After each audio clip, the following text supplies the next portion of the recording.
Many in the Diablo community have wanted a sequel, a continuation of this franchise, guys, and we're finally getting more information about Diablo 4.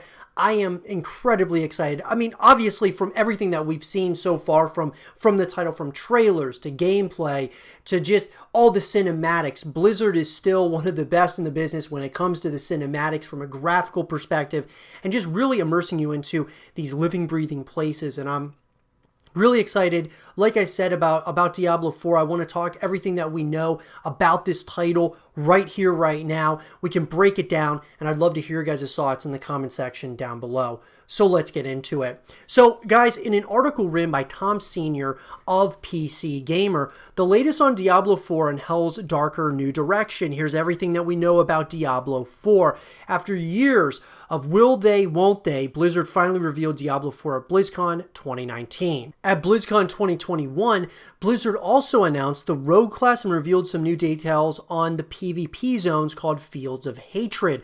Diablo 4 is being pitched as a return to the darker look of early Diablo, with even more blasphemy and profane imagery per capita. It'll feature a shared open world, and it's online only. Some will be disappointed to hear. Other players won't always be around, though. Blizzard tells us that we don't have to worry about strangers bugging us for trades while we complete important story moments. As an example, and PvP will be contained to the Fields of Hatred. So it'll be interesting to see how that all works, guys.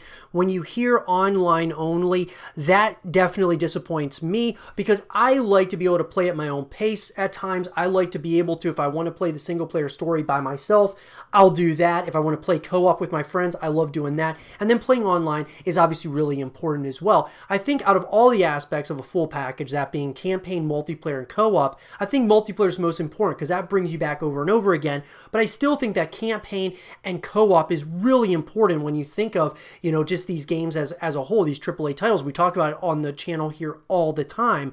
But online only, we'll have to kind of wait and see what it looks like and how that translates once we get our hands on the copy of the game. But when you hear that, it does it's very disheartening to me, at least. But that being said, the release date, guys. So this is huge. We don't have a release date for Diablo 4 yet, but Blizzard has confirmed that it won't be out in 2021. 2022 is a possibility, but 2023 or 2024 seem more likely, given that back in 2019, game director Louis Barriga said that Diablo 4 was not coming out soon, and then added that he meant not even Blizzard soon. So with that being said, obviously it's probably still years away, guys, which is really unfortunate. I'm the type, though, that I'm okay to with waiting for a title as long as when it releases, it's fully done and it's ready to go. I just don't want to end up, obviously having something like Cyberpunk 2077 happen where they release the game early and then there's a bunch of bugs, glitches, things of that nature that really hurt the experience. Take your time, Blizzard, release it when it's ready, and then we can all enjoy it for what it is. So the different gameplay trailers, the trailers, guys, you guys can check out all of those. That is, some of them are absolutely, fantastic. What we've seen so far looks incredible. 3 classes were initially announced for Diablo 4, the Barbarian, Sorceress, and Druid. At BlizzCon 2021, Blizzard added a 4th class to the mix, the Rogue, who hasn't appeared by that name since the original Diablo. We've got some details on the Rogue's abilities, and you can see the class in action.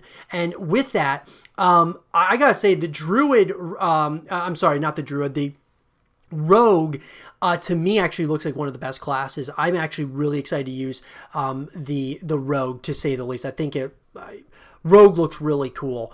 But all of them have, obviously different, capabilities and things of that nature that make them all seem pretty intriguing. Now, there's going to be big changes to items. Blizzard says that its ideals when it comes to itemization are strengthening class identities, supporting deeper customization, giving players a level of depth that sits somewhere between Diablo 2 and 3. We aim to provide years of things to discover and countless ways to build a class. Item qualities and affixes have also been in the crosshairs. Blizzard says it wants to give players more flexibility and doesn't want them to feel like they should just ignore everything that isn't a legendary tier item. We're increasing the potential power of individual affixes on magic items, said Barriga. We're increasing the maximum number of affixes on rare and better items in the end game. So, look, I'm excited about this. I just want to see what this all looks like, guys, when, the game releases, so we can really kind of dive into it and we can, understand in its totality. I love being able to get items, guys. The big thing for me has always been, getting more earnable items than payable items. And what I mean by that, guys, is when you play the game, I like to earn stuff, right? Earning items and making those like legendary items, great items, right? Over that are like, microtransactions and things of that nature where they're payable items, right? I want to have more items that are, obviously earnable, that are, of more coveted, I guess you could say, than the payable items.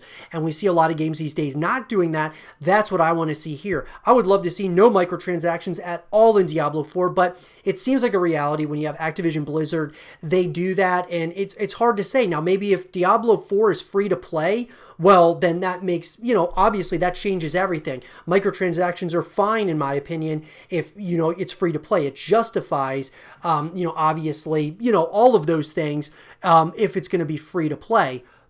Obviously, you don't want it to be deceptive to us as the consumer, and you don't want it to be pay to win types of mentalities and tactics and things of that nature. But I just want to have stuff that's more earnable. The earnable items are better than those that are payable. That's just my opinion on it. Now, I'd like to hear you guys' thoughts on that in the comment section down below. So say goodbye to inventory Tetris.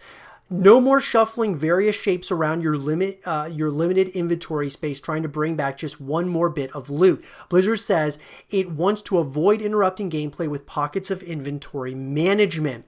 Now, ancient items are being replaced. In Diablo 4, ancient items are no more. Instead, Blizzard is opting for a system that will hopefully encourage more unique playstyles. Players will earn a consumable that allows them to attach a legendary affix to non-legendary weapons, essentially creating your own ancient items, which I think is pretty interesting. Exactly how this system will work is still being iterated on, though. The quarterly update in autumn of 2020 says that player feedback from BlizzCon indicated that there were changes yet to be made. So I'll be interested to see what that kind of looks like, guys, obviously, as well. A lot of these things you got to just see for yourself. Seeing them in gameplay and all of those things, you'll get an idea. But once you get, the full version of the game, a lot of people with, just for example, Cyberpunk 2077, they were only showing people what, they wanted to show people. And then the game releases and it's got all these problems. So what I'm saying is I want to be able to have the full version of the game. We put it in and we get to experience it for ourselves, and we'll be able to kind of see what all this stuff really means at that time. Now, as far as the new stats, so Diablo 4 has 3 new stats. Blizzard is adding 3 new stats to Diablo 4: Angelic, Demonic, and Ancestral Power. Each has its own effect, but they'll also be used as prerequisites for item affixes. Angelic increases the duration of all beneficial effects like self-buffs or healing. Demonic Power increases the duration of all negative effects like debuffs or damage over time. Ancestral Power increases the chance of on-hit effects. And the skill tree, guys, looks pretty interesting. As of right now, it's not final, but the skill tree for Diablo 4 looks really cool as well. Blizzard talks about Diablo 4's new skill tree. The branches of the tree are where you'll spend experience earned while leveling to unlock new active skills, enhancements for those skills, and passive points. Passive points are spent in the roots of the tree where you unlock additional effects. In the same update, Blizzard details the enchantment system available to the sorceresses. After unlocking a sorceress skill, it can be placed in an active skill slot that works the way other classes' active skills work. It can also be placed in an enchantment slot that removes your ability to use it as an active skill but grants a different secondary effect instead. As an example, Blizzard explains the current implementation for the Meteor skill, which is subject to change, it notes. Meteor allows you to call a fiery chunk of rock from the sky. If you choose to slot it as an enchantment, you won't be able to control your meteors, but they'll fall on enemies periodically. So very interesting. I'm excited about, seeing this, the final product of the skill tree. Now, Diablo 4 monsters are classified as families, which is really interesting to me, to say the least. Diablo 4's baddie classification will be a bit different from Diablo 3's. In D4, monsters will be a part of families that share fighting style. So far, Blizzard has talked about cultists, drowned, and cannibal families. So pretty interesting. You know, we'll see the families. That's kind of interesting. Now, one thing that people really want to know a lot more about is how do the online features work? So BlizzCon attendees were able to get their hands on the game, and our first impression was that it's a game whose stark and desolate look is in contrast with its always online elements, which guarantee that other players will be running past as you explore it. There's no queuing or anything like that, but seeing players who are clearly on the same quest but aren't a permanent part of my world reminds me that this isn't just my adventure. So there's pros and cons to that. I don't really like that. That's just me. I want it to be my adventure, and if I want it to be somebody else's that I'm sharing with or something, I want to be able to make that decision at the end of the day. Well, like I said, once again though, this is another thing that we're going to have to see for ourselves when the full game releases. If you'd like to know more about Diablo 4's shared world, the main takeaways are that dungeons will be instanced for solo or party players, and in the overworld, you'll see more players in towns and safe areas, though there's no option to turn them off altogether, even if you're solo. World events will draw players together, and you'll be able to ride mounts to cross great distances. Difficulty can be set when you enter a dungeon, while above ground, it will be scaled to your level. So you will not be able to play offline, and that is very, very unfortunate, guys. I think that is going to be detrimental to Diablo 4's success, in my personal opinion. Not being able to play offline if you want to is going completely away from how Diablo really started, and that's a big problem to me. Now, if it's free to play, obviously that can, we can talk about that. But if you're going to pay to play this and it's an online only type of experience where, you're not able to just play kind of by yourself in your corner of this universe, I just think it's going to be something that's a tough pill to swallow for Diablo 4 fans. But that being said, enemy levels scale so that friends can always play together. Dungeons are private for solo or party players. It's only in the open world where you'll encounter the public. When entering a dungeon, you can select difficulty options. World events will call players together to fight as a group. There is no option to disable seeing other players or an offline mode, but you can solo the whole game if you feel like grouping up. So, look, it's obviously something that some people are really excited about. I'm excited about having multiplayer. I'm just not excited about the way in which they're doing it, where it's like the only mode at this point in time. The last two things are PvP will take place in the Fields of Hatred. At BlizzCon 2021, Blizzard revealed how Diablo 4's open world PvP will work. You can find the full details, but the gist is that PvP will be contained to areas called Fields of Hatred. Enter one and you're fair game. Inside a field, you'll collect shards of hatred by fighting monsters, opening chests, killing other players, and completing other tasks. Hold on to your shards long enough to cleanse them at an altar, and you'll be able to spend them on items from special merchants. If you're killed while holding uncleansed shards, though, you'll drop them, and whoever took your life will get to grab them.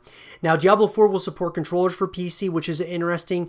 I think really interesting. Blizzard talked in its first quarterly update about how it's designing the user interface with lots of player types in mind. Here's some UI controller specific stuff you can do in Diablo 4, according to the lead UI designer, Angela Del Prior. Switch between mouse, keyboard, and controller without throwing people completely off kilter. Choose to have the action bar in the middle, center, or bottom left of the screen. Open UI screens independently in couch co-op mode, or you can rebind your primary attack to something other than left mouse click. So I think that's really interesting. It will support controllers for the PC. I think overall, guys, I'm really intrigued and excited about Diablo 4. I'm just not really excited that it's going to be just an online-only experience. But hey, maybe it's going to be great because maybe it'll be free to play. and then everybody can just play it for free, and you know, you don't have to end up spending the $60 price tag. I kind of doubt it, but with Call of Duty Warzone being free to play, maybe Activision and Blizzard are thinking they can make this game the next, you know, next huge title out there that, you know, obviously online only experience that you get to play. I just want to know how it's going to work as far as the story from a narrative perspective. Is the narrative really going to be hurt because it's an online only ordeal?